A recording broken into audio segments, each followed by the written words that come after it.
basically, the leaner you are, the more conservative you have to be with the energy deficit. So there are two things that are extremely important if you want to optimize muscle growth and fat loss. That is your training volume and your energy balance. And the exact sweet spot there can make a very big difference in your results. If you don't diet aggressively enough, you're just wasting time. It's not too bad. But if you diet too aggressively, especially in contest prep, you will just end up losing muscle mass. Welcome to the HVMN podcast, your resource for evidence-based nutritional strategies, cognitive performance, and fitness science. Thank you for joining us. 10% body fat. Achieving 10% body fat is a popular fitness freak goal. For men, that often means finally getting those Hollywood-style abs. But what if you're already sitting at an impressive 8% body fat with a goal of getting to 4%? At that level, an incredibly methodical and disciplined approach to diet and training is required. We'd go a step further and say that knowledge and understanding of the science and mechanisms of fat burning, lean muscle growth, and the like are equally necessary. At such a low body fat percentage already, what else could one possibly do to get even leaner? Our guest this week, Menno Henselmans, is an expert in this level of fitness. With the #1 ranked fitness and nutrition website on Huffington Post, Menno is a well-known bodybuilder, coach, model, and scientist in the low-carb community.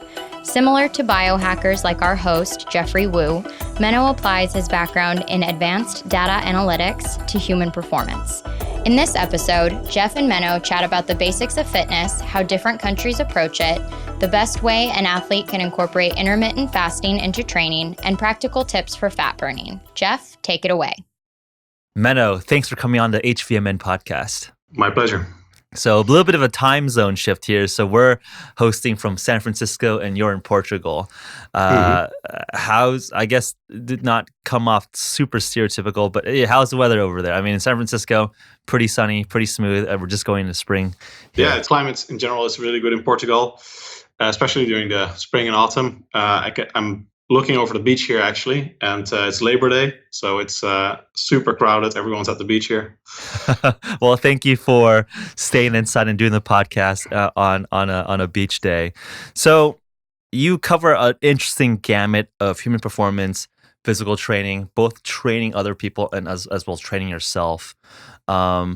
Maybe the way to start the conversation here is, I would say that the sophistication in terms of diet, nutrition, and exercise protocols has really gotten defined and specific in the last couple of years.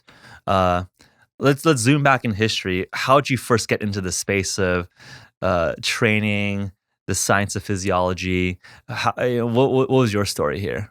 I'd always been into sports. I'd done every sport that was available in my region. Which isn't that impressive as in the US, but in the Netherlands, I've done probably 10 sports or so. And at some point I started strength training, which I already started doing, in my basement, and with my father, I built sort of a homemade squat rack and bought some dumbbells and stuff when I was like 13. And soon after, or a couple of years, I started training in an actual gym. Mainly because at volleyball, we were also doing strength training, and that sort of stuck, but the team fell apart.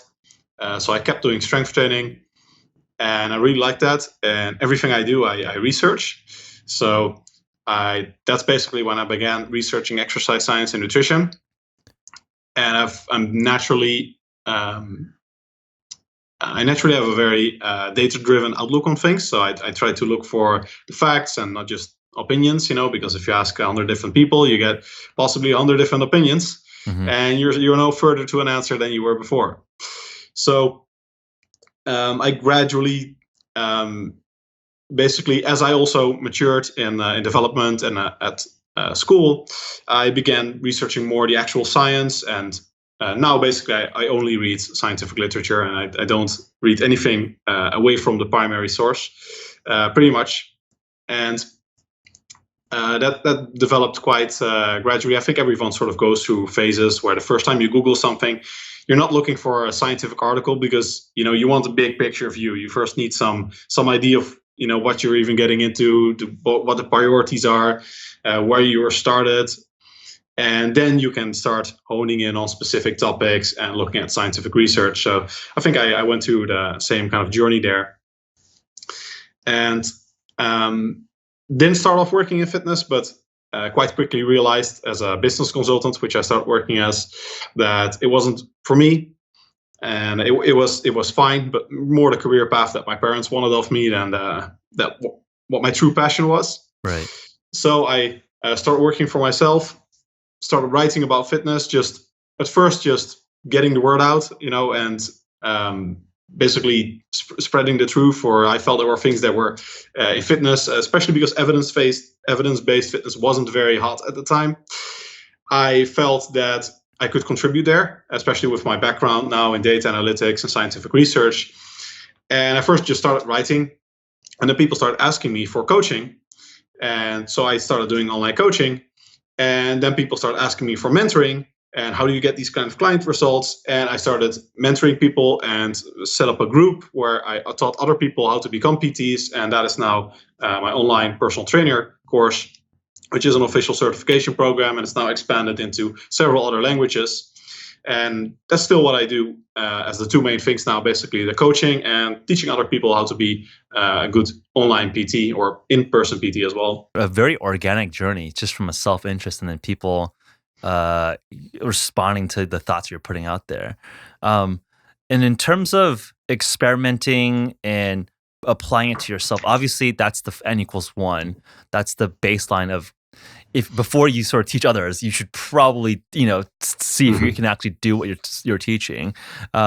Walk me through some of your personal accolades or achievements. I mean, obviously from some of your photos and your Instagram, obviously a very lean physique, very cut physique. I don't imagine that that's what you look like, when you're a 16-year-old or 7, as you're growing up. Talk us through that journey. Yeah, I've been training since I was basically, like I said, when I was 13 or so, or even earlier, depending on what you constitute as training. And still am trained basically every day.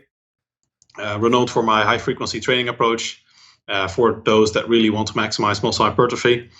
So I'd say I walk the talk, and I've done some fitness modeling. I've competed. I'm probably not going to do that in the immediate future because it puts a very heavy strain on what you can do business-wise and how much you can write and research.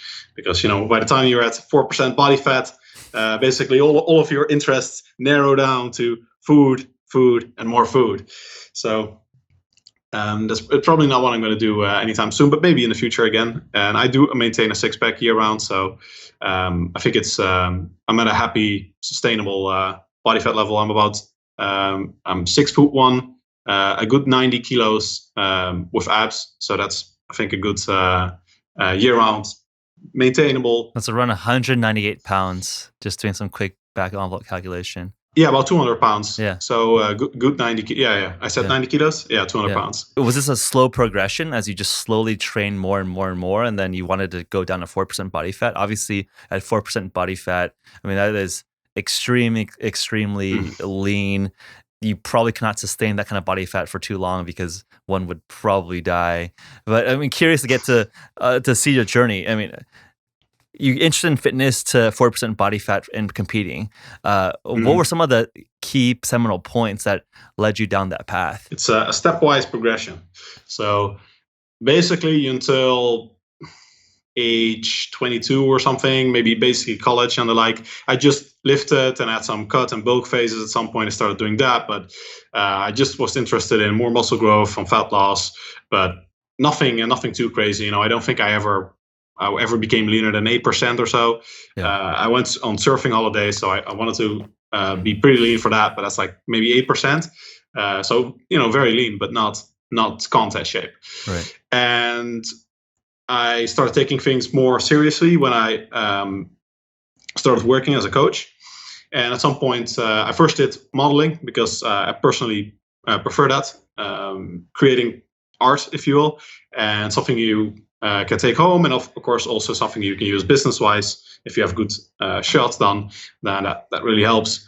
So then I started doing some modeling, and then also some people like that. So I got some invitations to low-level modeling gigs, and as I graduated in my career as a PT and online coach, at some point I also decided that I should really actually compete, because even though a photo shoot and a fitness competition are sort of the same physiologically speaking, it's not 100% the same experience. Yep. So I felt that because I was coaching a lot of people that were competing, I felt that I should actually compete as well. So then I competed in the US actually, and that's basically still the level where I'm at. I think I'm honestly pretty much at my natural muscular potential, and was before the competition. So if I now got down to that same body fat level, I'd probably look pretty much exactly the same. Maybe, there's always some things you can improve and have a little better muscle retention, but probably I'd be at a similar level. So it's all in all, it's the culmination of many years of lifting. And probably if you can do it all again, you can look back and everything, all the programs that I followed that didn't work. That's why I say stepwise progression, because of all the years I've lifted, probably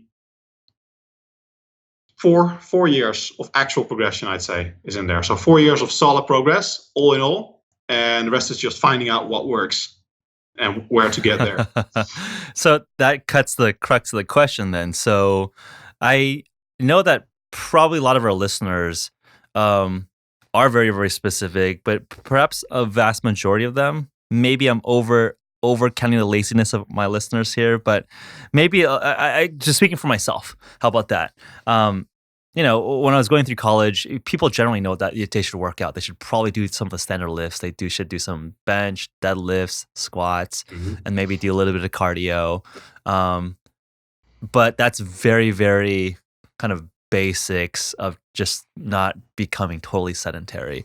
What, in your experience, is the biggest misconceptions of just a very basic style workout versus what has really, really been impactful for you as you are really optimizing your physique? I think, especially in the US, if you have those basics down, you train hard, you do the big compound lifts, you're already way ahead of average, especially in the Netherlands, for example.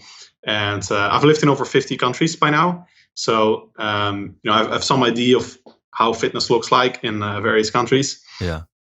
And the US is pretty up there. Probably Norway is number one, I'd say, in terms of general average level of both fitness and fitness knowledge, at least natural. And the US is pretty high up there, especially San Francisco, California area. Yep.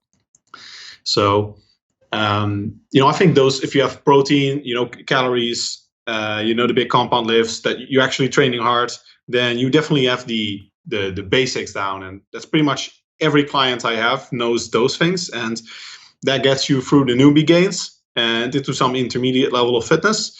And that's, for most people, the point where you have to start being more meticulous and taking things into account, like nutrient timing, specifics of exercise selection, complementary exercises, more niche topics, more advanced topics, periodization, to really take it to the advanced level and potentially compete or do something like a photo shoot or just look awesome in daily life. What did your protocol look like to get down to 4% to compete or do a photo shoot? I mean, I guess that might be, a nice topic as people potentially transition into optimizing for their summer beach body.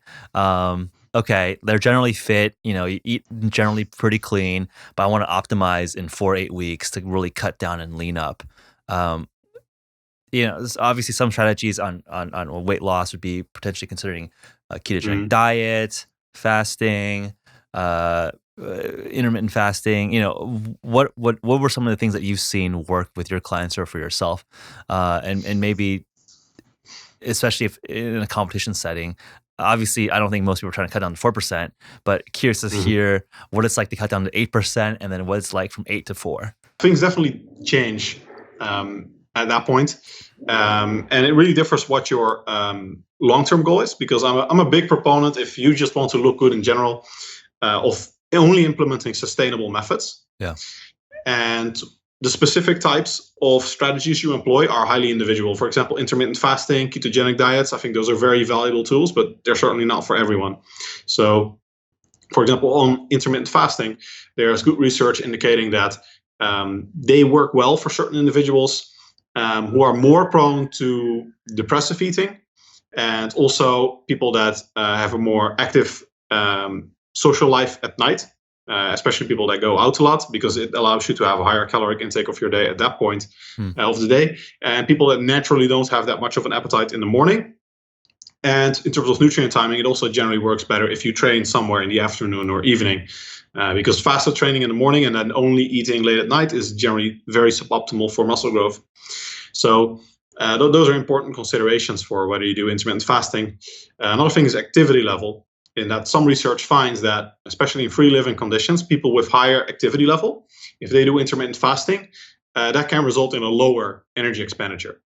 So if you have a very active job, and then by that I mean you're literally on your feet all day, you're just literally moving around, right? Then that might also be in a consideration to have an earlier meal. Whereas if you're more sedentary, you probably have no downsides of intermittent fasting. Yeah, I want to add some color to that, because I think those are probably some nuanced points there. Where talking about intermittent fasting, and if you have an active lifestyle, you want to make sure you're not calorically restricted.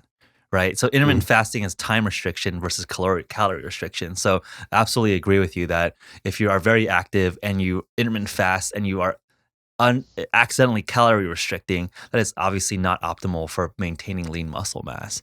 And I think in terms of like the eating window, the protein sweet spot window after a workout, I think that we actually had Brad Schoenfeld, a researcher, looking at some of the studies here, and he was saying that ideally you have protein, during and after that workout. But the window is actually pretty broad. But I would also agree with you that if it's morning and then you don't eat in 12 hours later, that's probably missing the sweet spot in terms of muscle uptake. But one might not necessarily say like you need to eat right after working out, but the closer to is probably more optimal. But don't be too stressed out if you have to, do something for an hour before you can eat. Yeah, I'm very much in agreement with Brad Schoenfeld, who is a good friend of mine, and someone I highly respect in exercise science and nutritional fitness. And basically, we both recommend, not to put words in his mouth, but I think we're pretty much in agreement that you probably want to sandwich your workouts between about a 5 to 6 hour intermeal interval, which means that before you have a workout, you have a meal before and you have a meal after, and you don't want to let more than 6 hours or 5 if you're a more advanced trainee pass between that meal and that meal, which sandwich your workout in the middle. So that's a good guideline, and then there's some more finesse in terms of how much protein you want in both of those meals, and that depends a bit on if you have many meals before. Generally at least 0.4 gram per kilogram body weight of protein, which is at least 20 grams of high quality protein for most people before, and probably double that, if not more, afterwards, especially if you don't have many more meals afterwards. Yeah, I didn't want to get us too off track there, but we're talking about cutting to 8%. What are some of the techniques there and what it's like to get to 8%? And then, I've been approximately that cut, but I've never been down to 4% cut. And obviously, and I imagine that it's exponentially harder to go from 20 to 10, and then 10 to 8, and then 8 to 4. Talk us through the getting to 8 and then getting to 4. There are two big things that are different with contest prep than any other cut, and a big psychological factor is that it's not sustainable. So by definition, you don't have to. It's liberating in the sense that you don't have to sustain this, and therefore you can also employ more aggressive dieting strategies, higher cardio and the like, because you know that this is a short time thing. Yeah. In terms of actual physiologically, what happens, what you need to do to lose fat, it's not different, which generally requires you have to create an energy deficit, and you have to gradually decrease energy intake, often throughout contest prep, as your metabolism will decrease unless you put on a very substantial amount of muscle mass during the contest prep, but that's generally not likely. So generally you're looking at tapering down your energy intake, and you want to be very conservative. So basically, the leaner you are, the more conservative you have to be with the energy deficit. So there are two things that are extremely important if you want to optimize muscle growth and fat loss. That is your training volume and your energy balance. And the exact sweet spot there can make a very big difference in your results. If you don't diet aggressively enough, you're just wasting time. It's not too bad. But if you diet too aggressively, especially in contest prep, you will just end up losing muscle mass. For example, one study by Garf et al. Even found that once people transitioned in high-level athletes, I think they call them elite athletes even, once they went from about a 20% to a 30% deficit, or they compare two groups with those deficits, they actually lost less fat and just more muscle mass. So in the 20% deficit group, they built some muscle and they lost a very sizable amount of fat. So progress was really well. They basically had body recomposition. Whereas in the 30% deficit group, they lost muscle mass, and because of that, probably, and a lower energy expenditure and worse substrate partitioning, so that the P ratio was worse, meaning they lost muscle instead of fat. They were burning off the muscle mass instead of the fat. And they actually lost a bit less fat too. So that illustrates how detrimental it can be to be at an excessive energy deficit. But that's at a certain body fat range for individuals at a certain activity level. So some people can be more aggressive. Some people have to be even more restrictive. And generally in contest prep, 20% is hefty for most people. So you're looking generally. This is 20% below your basal metabolic rate. Below maintenance energy intake. Okay. So maintenance energy intake at that point is very strongly correlated with basal metabolic rate, but generally maintenance is a bit higher because you also have exercise-induced energy expenditure and the thermic effect of food added on top of that. Got it. And just your overall daily activity energy expenditure. Right. So generally in contest prep, you're looking at more, sometimes even a 2.5% energy deficit, somewhere in between that, 2.5 to 20%. And setting that to the individual is very important. And then things like ketogenic diets and the like. Which is not easy to calculate, right? I mean, we're just talking about even basal metabolic rate. It's like kind of estimation given your size and body. I mean, unless you're in like a metabolic ward testing everything and everything is controlled, it's going to be guesstimated. Curious to hear, in your experience, are you in a metabolic ward with your clients, or are you helping them estimate? Sounds like there has to be some estimation on their daily steps, their daily exercise, calculating all that together. I guess calculating some of their diet. There's more of, as you mentioned, a thermic effect. Certain foods burn off a little bit more, take more calories to burn than other foods. How are you calculating this? Is it more back of the envelope kind of estimating, or how specific are you getting here? Very specific. I think the key difference, or a key difference, I think, in my method compared to what many other coaches I'd say do, is that I estimate every component of metabolic rate individually. So I estimate someone's thermic effect of food, their activity level, the energy deficit that I want them to be at. I estimate their basal metabolic rate separately, the energy expenditure from their workout, from their given workout, and then add all of that together to get the total. So many formulas simplify it. For example, they just say 15 calories per kilogram of body weight, something like that. Right. But then you lose out on a lot of accuracy for a large part of the population. That works well, that kind of formula, and you can see that in research that sometimes you can go with a much simpler formula on average, but at the individual level that will no longer suffice. So I think it's important to or it's best to estimate every component individually and then aggregate the total. That's also, theoretically, what happens if you know what the actual causal drivers of someone's metabolic rate are, which I just enumerated: thermic effect of food, energy expenditure from exercise, and from daily life, basal metabolic rate, which is primarily driven by total fat-free mass. Then if you have all the components, you have a pretty good idea of the total as well. And then afterwards, you adjust that based on someone's body composition measures, depending on what someone has available. Generally, a pretty big component of skin fold calipers, if used in the right way, and weight. And sometimes you have things like DEXA scans, but usually you have to do with weight and skin fold calipers, right. Or Bayer scans sometimes, if someone has a good scale. And based on that, you change things. So it's very important to look at someone's actual rate of progression, because sometimes your estimation will still be off. Right. And adjust it based on that, based on someone's energy intake, because you have to track that, report that.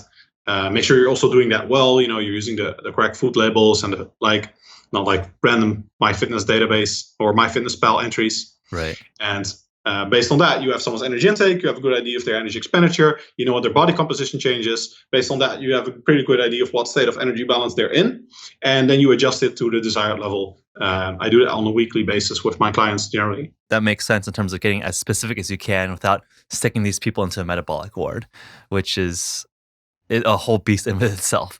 Very cool. So in terms of getting from 8 to 4, sounds like you're being very rigorous around calculating each component of metabolism, breaking it down, and targeting a window between a 2.5% to 20% deficit, which is pretty hefty if you're going to 20%. I mean, that's a lot. That's a pretty big deficit. Mm-hmm. And so I guess going from ambient training to competition state or photo shoot state, so you're holding a 2.5 to 20% deficit for how long? How long are you making this cut?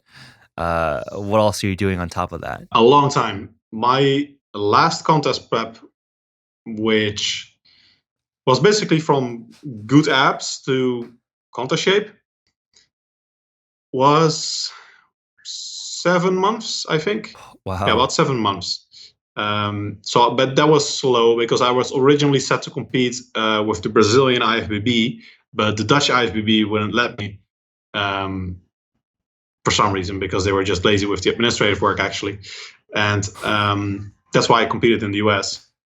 So for most people, 6 months is a reasonable guideline if you're at a healthy athletic level to begin with, because these days that's very different from before, say 10, 20 years ago, when 12 weeks was generally considered contest prep. They were pretty off-season bulky, and bodybuilders would be like, okay, now I'm going in contest prep, and they do it in 12 weeks. Well, for one, of course, pharmaceutical assistance helps a lot. And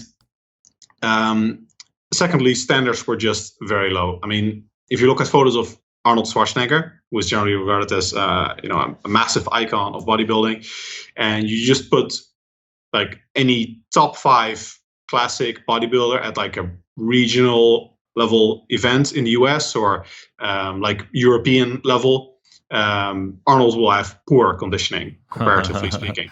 Yeah. So that's a major difference. And Arnold was like, oh, you have some separation in the quads, and now they're like, oh, no glute striations, no pro car for you. I mean, you could say that's definitely happened across almost every single sport in the last recent years versus 20 years ago. I mean, just sport has advanced a lot. I think a lot due to the education and the science and the evidence that's come out on sports science. So I absolutely agree with you. So your cut was over 7 months. Was that, so it sounds like that was more of a logistical issue rather than something that you planned ahead of time.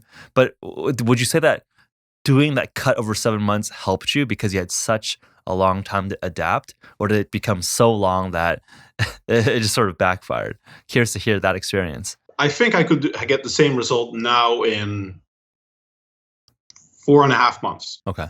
Yeah. So you still recommend a longer cut process then? Yeah, but that's for actual contest prep, right? I had glute striations. So that's a whole different ballgame compared to even a photo shoot. A photo shoot now, I could be ready for a photo shoot in 8 weeks probably. Okay. So like a general fitness photo shoot where you just need 6-pack and not like glute striations and feathers on your quads. Sure. So it's good to put that into perspective. Hey listeners, if you're enjoying this episode thus far, please consider writing a review on our iTunes page. It really does help increase the visibility of our podcast. That's really the best way to support our work. In appreciation for your review, we'll hook you up with $15 of HVMN store credit. We also love it when we see you guys share our episodes that you've enjoyed on your Twitter, Instagram, or Facebook. And we often reshare those posts. Just tag us at our handle @HVMN. Now back to the show. So you have these fairly extended cuts. Sounds like one of the broad techniques is looking at reducing, getting a caloric or metabolic deficit. Are you changing your exercise? I want to talk about a little bit of your exercise protocols, and then I want to talk about macronutrients and nutrition protocols. So does your training change? Does the volume change? Does the type of exercises change? for me recently, I've been doing a lot more calisthenics than doing in kettlebells versus, sort of standard compound lifts. Curious to hear about the trade-offs and your thoughts on different forms of exercise. Not too much changes with my training programs for clients or myself in energy deficit compared to maintenance, with one big exception, and that's training volume. Generally, recovery capacity will be impaired by an energy deficit. And we have one good study on Ramadan, for example, finding that people made better strength development when they cut the volume by, I think it was 33%. So that's a suboptimal cut, but it still provides a good indication that you want probably a bit of a lower volume. And then if you combine it with contest prep, and especially for me, because I have very weak knees and elbows, there's also a big extra factor in terms of prehabilitation. And that's also, I think, for many bodybuilders, why they recommend higher rep ranges before a contest. And some people rationalize that as greater energy expenditure, but that will be pretty trivial. The difference in energy expenditure compared to doing sets of 8 or 15 is not that large. So I think it's the main reason it works for many people is because it's easier on the joints. Generally, the lower the intensity, the easier it is on the joints. So being injury-free, of course, is absolutely paramount. If you get a massive shoulder injury and you cannot train your upper body, and that happens, 6 weeks out, and then you cannot train your upper body for 3 weeks, then you are screwed. Yep. That's pretty much, you're placing down the drain. So it's very important, especially because your recovery capacity is very much impaired, especially as a natural trainee, because your anabolic hormone levels will be very low, especially estradiol. Estrogen is often regarded as a hormone that's all bad. It's like evil. Testosterone is the good hormone, and estrogen is bad. But actually, estrogen has many anti-catabolic functions. It's very good for connective tissue health, and you see that in many research. If you also with pharmaceuticals, if you cut someone's estrogen levels, injury rates skyrocket. So that's something you really have to take into account when you go below the sustainable body fat range. Yeah, that's interesting. That reminds me of research out of Keith Barr's lab, who's a physiologist out in UC Davis. And he saw some data showing that women in different cycles of their period would have different ACL knee injury rates. And I think it is basically going back to the point that you brought up, that estrogen levels impact tissue connectivity strength, and higher and lower. And there's a different variation on that strength, which is interesting that there's also application from a bodybuilding perspective on men. But I think in the common parlance, it's too easy to just say testosterone, men, estrogen, women. I mean, these are all just physiological hormones that do different impacts on the body. I mean, the hormone itself does not classify itself as female or male, right? These are just things that impact our body in different ways. So it sounds like you kind of increase rep number to reduce load on joints, which makes a lot of sense. Are you still doing compound lifts? Are you doing what kind of general exercise are you doing? Are you doing calisthenics? Are you doing squats, bench, deadlifts? Free weights, machines? Kind of walk us through a little bit of details there. I don't use that many machines generally because there are certain machines that are really good, like a convergent chest press machine, for example, offers a big advantage over the barbell bench press, in that a barbell can never have a convergent movement path. So the convergent means your hands go together. Isolateral is also sometimes what it's called, which makes no sense at all, but biomechanically. But hammer strength, for example, uses that isolateral hammer strength press. It adds range of motion and majorly improves the resistance curve so that you can get high tension on the pectoralis major, the pecs, throughout a larger range of motion. Right. And it's also easier on the elbows, and for many people also on the shoulders, because the barbell bench press is particularly hard in the bottom position, which is also the most injurious position. So adding things like bands and chains are good ways to improve that, or use a convergent chest press machine. Big compound lifts appear in many of my programs, especially the squat exercise like chin-ups. I'm a big fan of ring chin-ups in particular. Overhead press, also a big fan of for those whose shoulders are built for it. Many squat variations, also single leg squat variations. Then I add machine work. I like leg extensions, leg curls, many leg curl variations, also in non-machines, body weight variations. Many cable exercises. I'm a big fan of cable exercises, many of which I named myself because I want very specific movement angles. and resistance curves to overload muscles throughout a large range of motion, and also stimulate the muscles in different parts that are often neglected. For example, with a biceps curl, I use what I call a Bayesian curl, which is a cable curl, but unlike most people that do cable curls, you face away from the machine. So the cable station is behind you. And the advantage of that is that you have a good stretch in the bottom position. So there's high tension on the biceps then, but also high tension on the biceps in full contraction. And you can also lean back in the stretch position to emphasize the stretch and lean forward to emphasize full contraction. Right. And compared to a dumbbell curl, that achieves much better mechanical tension, which is the primary driver of muscle growth, over the entire range of motion, whereas a dumbbell is limited by gravity. Gravitational resistance only pulls straight down. So in the middle position of a dumbbell curl, when your arm is at a 90-degree angle compared to the floor, there's maximum tension. But in full contraction like this, so if you're here and the forearm is vertical, there's actually no tension on the biceps. And in the bottom position, when the arm is hanging straight down, there's also no tension on the biceps. Right. Because the biceps is only exerting force like that in a rotary fashion. Right. So if with clever use of cables and some machines where applicable, I like to sort of design my own exercises or get the exact variation I want in a certain program. I like how you are nuanced there, because I think in a lot of common discussion, a lot of people will critique machines as being, oh, you're just isolating muscles, you're not building up the supporting smaller muscle groups. But I think you bring up a very good point around the power, the resistance of different zones of muscle. And I think our range of motion is fairly limited if you're just doing some very, very limited exercises and you're weak at the extremities of that motion. And I think that's where injury pops up, because you're in a very stretched out position, you have no power there because you never trained that kind of extended motion. And that's actually where injuries happen in sport, because you're at the limit of your range, you have no power at that range. So incorporating things like cables to strengthen those weak spots essentially is a smart strategy. Not even just for bodybuilding, but also for injury prevention. For sports and athletes, it generally makes a lot of sense to focus on cable and barbell free weight exercises at least. So machines can actually fulfill that purpose. It's not about whether it's a machine or a cable. It's about the freedom of movement. Yep. So there are pull down machines, for example, with rotary handles that can travel in every direction.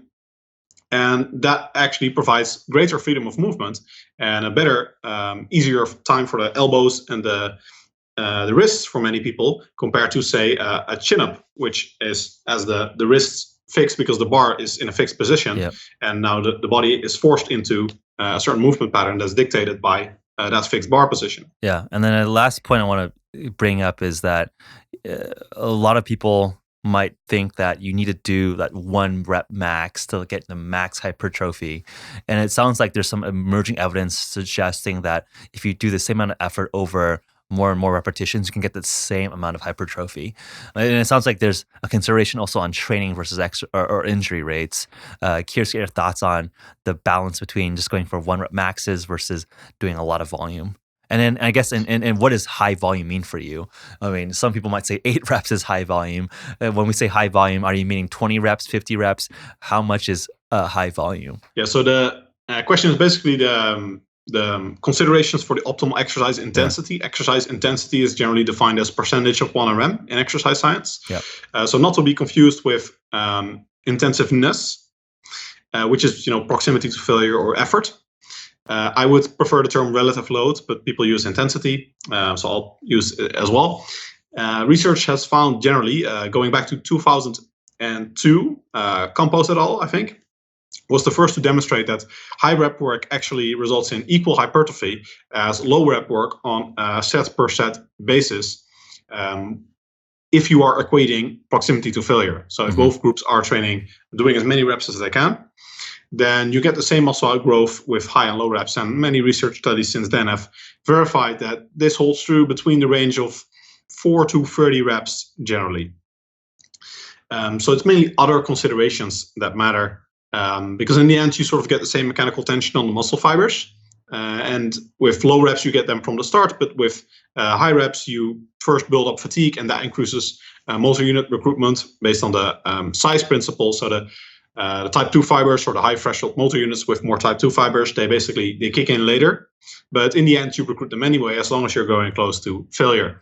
So for muscle growth, you seem to get the same result. There is some controversy of whether the growth is more myofibrillar and contractile with heavy weights, whereas it's possibly more sarcoplasmic with lightweights. But most research suggests that it's not a big difference. Yeah. There is some research suggesting it differs per fiber type, though, especially when you go all the way up to 30 RM compared to, say, 90% of 1 RM.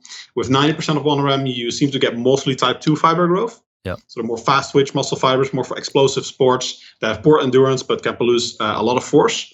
Whereas, and force quickly, the type 1 fibers are more endurance-like, more better for sustained combat. And you seem to target those a bit more if you go up to like 30% of 1 RM or 30 RM. Yeah. Which is roughly the same range depending on the individual. And even within those fiber types, there's even like type 1-2, type 1A, type 1B. So there's a lot of nuance between the types of muscle fibers that's sort of emerging research as well. Yeah. So that's a rationale to include both in a training program. Yeah. The human physiology is so complicated, and I think it's like hard to have one playbook that fits all, right? I think that's why you need experts like yourself walking through what are your goals, what is your baseline, how do we get you there. Cool. Let's move on a little bit to nutrition. I know we talked a little bit, I think we had a good discussion on exercise protocols and considerations there. Nutrition, macros, bodybuilding has always been sort of at the forefront of nutrition ideas. I mean, I think there's been schools of thought where this is like 6 meals a day, maybe even injecting extra insulin to build up bulk, right? For some of the more pharmaceutically assisted bodybuilders, to now in more recent years discussion or thoughts on ketogenic diet, fasting, and all of that. Obviously, roles for different types of goals. What are your thoughts broadly on nutrition and diet, and maybe as an anchor point, starting with the cut phase as an initial discussion point? So compared to bodybuilding coaches, at least, I'm generally renowned as sort of a low protein, high fat, low carb proponent. But I'd say that's compared to the conventional dogma of very excessively high protein intakes, very high carbohydrate intakes, and almost negligible fat intakes. Yeah. So actually, I'd say my recommendations are quite in line with those of many official health authorities. And from that reference, it's the bodybuilders that are fat phobic, basically. Yeah. So I've done a lot of research on protein intake. I think still the most popular article. No, it's not the most popular article anymore on my site, but probably still ranks number 1 on Google for optimal protein intake. Since then, I've also participated in the latest meta-analysis on protein intake and on a randomized controlled trial to assess the effects of different protein intakes on muscular recovery. And it all points in the same direction that's been pointing at since research by Lemon and Tarnopolsky in the 90s, which is 1.6 gram per kilogram per day total protein intake of total body weight suffices, which is 0.82 gram per pound of body weight, total body weight per day in protein. So for most people, it's going to be for at rest or full exercise. I mean, or does that change? That's our daily average. Okay. Yeah. So it's not taking into account nutrient timing. You probably want to space most of that in your anabolic windows, so the more post-workout periods. Right. But that's like the daily average that should suffice. That's actually the 0.82 is 1.8 gram per kilogram, which is what I generally recommend. So I add a bit of a safety margin. Yep. Research finds no benefits above 1.6, but I go up to 1.8 based on the same research by Lemon that I mentioned. He added a double sigma, as it's called, basically an error margin, to make sure that even if you are an individual that falls, more than 2 standard deviations away from the normal, what we measure in any research, you are still covered. Yep. Because protein is so important. But bodybuilders basically take that as more is better. And they go up to ludicrously high intakes. And even if you point them to 10 studies, and now I think we literally have over 50 studies supporting this. Yeah. And they're like, yeah, but there's a potential benefit and no harm.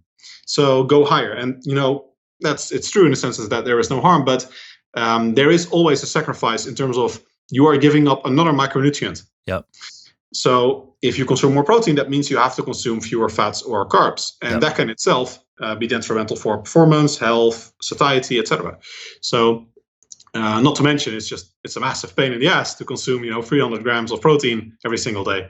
Yeah. So I think for a lot of people, if you just stick to about 1.8 gram per kilogram or 0.82 gram per pound as a daily minimum, you're covered. And if you go over it, it's generally fine, as long as you don't dip too low in carbs or fats.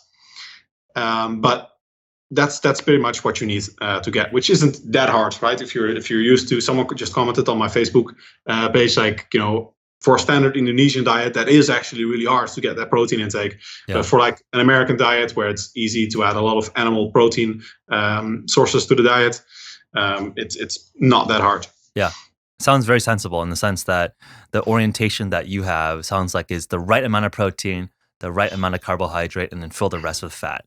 And don't be fat phobic. Does that sound about reasonable? I basically the ratio of carbs to fat, I tailor to someone's carbohydrate tolerance, which is it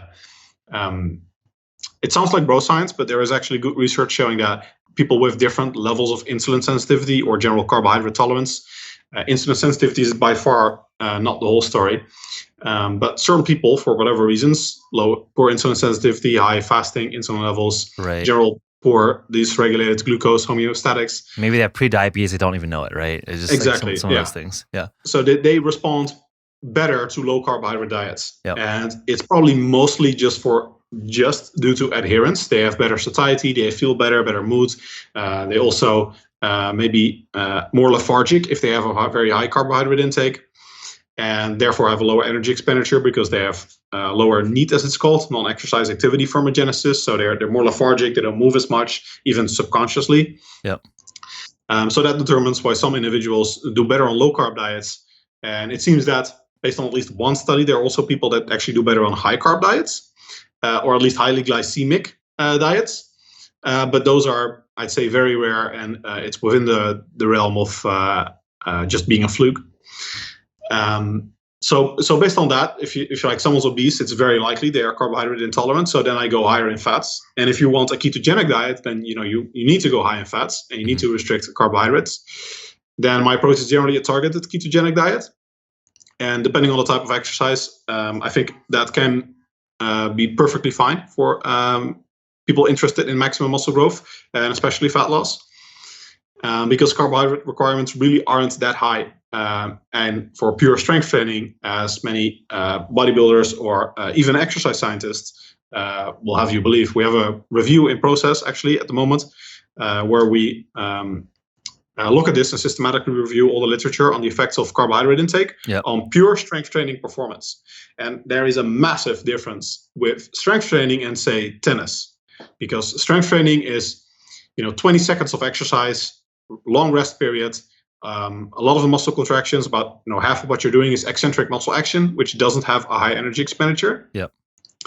And the total volume of work that you do is also far lower. So if you compare that with something that's mostly concentric, almost constant type activity, and almost all falls in the most glycolytic exercise range intensity, so that's most team sports basically, then you're looking at a completely different level of carbohydrate requirements. So for like team sport tennis, I would not recommend a ketogenic diet. It can work, but it's probably not going to optimize your performance. Because you're doing a lot of anaerobic, bursty type movements. You want to be pretty bursty and anaerobic. You're going to do that for like at least an hour generally. So that's a very high volume of work, which is all reliant on carbohydrates or glycogen and glucose in the body. So pure strength training, it does not nearly have the same requirement, and especially also the rest between muscle groups is generally much longer. I mean, even if you train full body every single day, which is what I actually do with many clients, which was declared absolute heresy up until a few years ago. You're still looking at 24 hours of recovery. And there's a cool study by Pascoe et al., I think, where they looked at how the body can resynthesize glycogen in the complete absence of nutrients, not even just absence of carbohydrates, but nutrients in general. And they found that within about 6 hours, 75% of glycogen was resynthesized even while fasted. And that's probably mostly because of the Cori cycle. The Cori cycle, I was going to say, yeah. It's sort of a recycling system whereby the lactate that is produced, not lactic acids, but lactate, technical difference, that is produced during exercise is basically recycled back into glucose. And that's what the Cori cycle does. And the energy for that can be derived from fatty acids. So mitochondrial respiration. So basically, indirectly, your body can use the energy you consume from fats to fuel the recycling of glucose to lactate, back to glucose, and then to lactate again to fuel high-intensity anaerobic exercise performance. Right. And if you combine that with the fact that there are still some carbohydrate in the diet, I mean, even a ketogenic diet, you will still have 50 grams of carbs often. Right. I'm not a proponent of literally trying to go zero carb, but it can work for certain people for certain health effects. So you still have some carbohydrate intake, and there's also the component of the glycerol backbone of triglycerides that you eat in your diet. So the triglycerides that you eat have a glycerol backbone and free fatty acids. Yep. And the fatty acids can be used by mitochondrial respiration. So basically, if there's oxygen, the body can burn the fatty acids. Yeah, beta oxidation. Yep. Fat oxidation. Yep. So with the glycerol backbone can actually be converted to glucose. And it's normally thought that the contribution of that to total glucose production is very modest. But we do not have research on people that have a very high fatty acid or very high triglyceride intake, and also a very high need to synthesize glucose. So if you combine those two things, probably the contribution of that, which remains unexplored, I think can be very substantial. And enough with the Cori cycle and some carbohydrate in the diet that with quite a low carbohydrate intake, especially with a targeted ketogenic diet with more carbs pre and post workout, 5 to 10 grams extra generally suffices, can be sufficient to sustain strength training performance at 100% of the level of high carb intake. Absolutely. I think that's a good breakdown on all the processes that the body has in place where carbohydrate is not necessarily a requirement. It's not necessarily an essential nutrient. Your body can generate through the Cori cycle, through gluconeogenesis, through the glycerol backbone. You could also do some gluconeogenesis through amino acids, right? So you can convert your own carbohydrate if you're not exogenously taking in enough. But I think there is a question around, is that optimal for performance? I think that's where perhaps some keto advocates go a little bit too far. It's clearly possible to survive and be relatively healthy and happy with no carbohydrate, but is it optimal for winning an Olympic medal in weightlifting? I think the jury is out for that, or tennis, as you mentioned, as like a team burst anaerobic type sport. Is it optimal for a football player? Potentially not, because why limit that extra substrate? I think it's overly easy to demonize carbohydrate as completely evil, but it is still a very efficient fuel, and you might want that for certain sporting applications. So I think there again is that balance of, okay, let's not go too far on either side in terms of just understanding what the actual substrate does. Yeah, and just because it's possible doesn't mean you have to do it. I mean, I think there are also a lot of keto haters. There are some keto zealots, but there are, I think, and especially in evidence-based science, there are probably more keto haters that almost feel attacked when you say, keto can work, and they're like, no, I don't want to do keto. So this must be Satan's diet. This is evil. I don't want anything to do with this. This must be terrible. Yeah. So, it's a tool, just like intermittent fasting. That's the way I see it. You can still go high carb. It doesn't change anything what we know about how that diet works. Yeah. A ketogenic diet, intermittent fasting. There are tools you have in your toolbox. Just like if someone, comes up with a new exercise, you're not like, oh, I hate that exercise because I don't want to do it. Yep. Well, you don't have to do it. Yeah, it's extra. It might not be optimal for you. Or it might be optimal for you, but if you don't want to do it, you don't need to do it. Yeah. One thing that I saw you cover recently was exogenous ketones. That's a relatively new potential macronutrient that could be added to the mix. Obviously, there is a lot of hype from certain people making claims.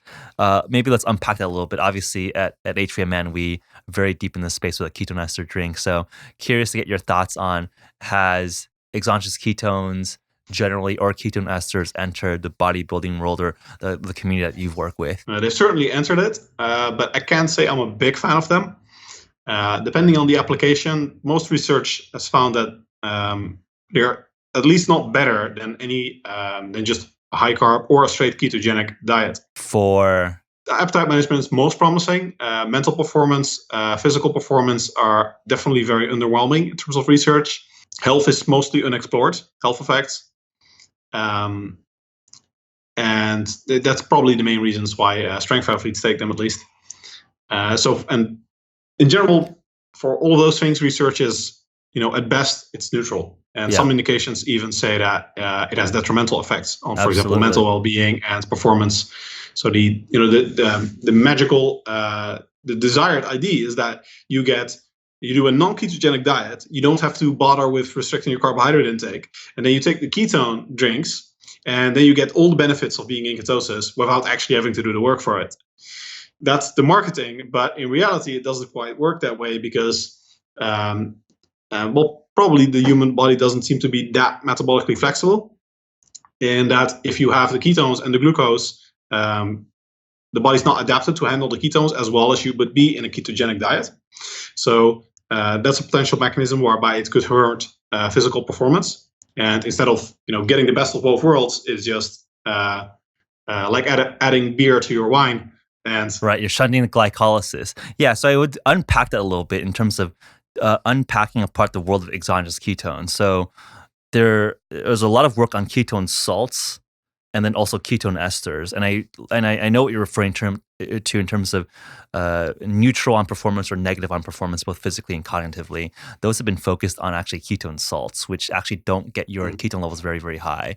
But the data that we have on ketone esters is actually pretty positive. So I think I agree with you in the sense that exogenous ketones I think will have more and more nuance as people start understanding more of the different types of exogenous ketones, right? It's like, a starch versus glucose versus maltodextrin versus fructose, all carbohydrate, but they have very different functions and roles with the body. And I think the nuance between, MCT oils, ketone salts, ketone esters, we'll probably have some of that more nuance. So happy to send you some of the papers on the ketone ester specifically that have pretty interesting results for both physical and cognitive performance. Love to get your thoughts on that.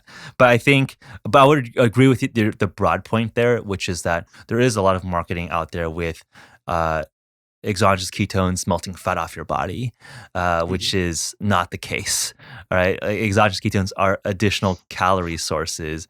So if you're doing everything the same and then dumping extra ketone calories on top, it's not some magical substance that breaks the second law of thermodynamics that's like deletes energy from your system.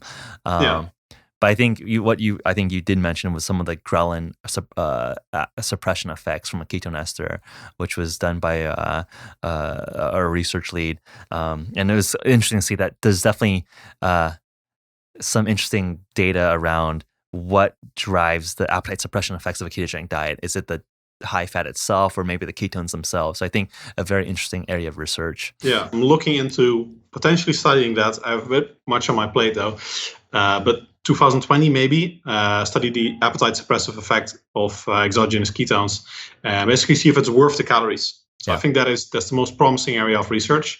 And like I say, we don't know the exact mechanisms yet, but we do know that exogenous ketones and ketosis itself are very appetite suppressing for most people. If you guys are looking to do a ketone ester intervention, we'd be happy to help contribute or be a part of that.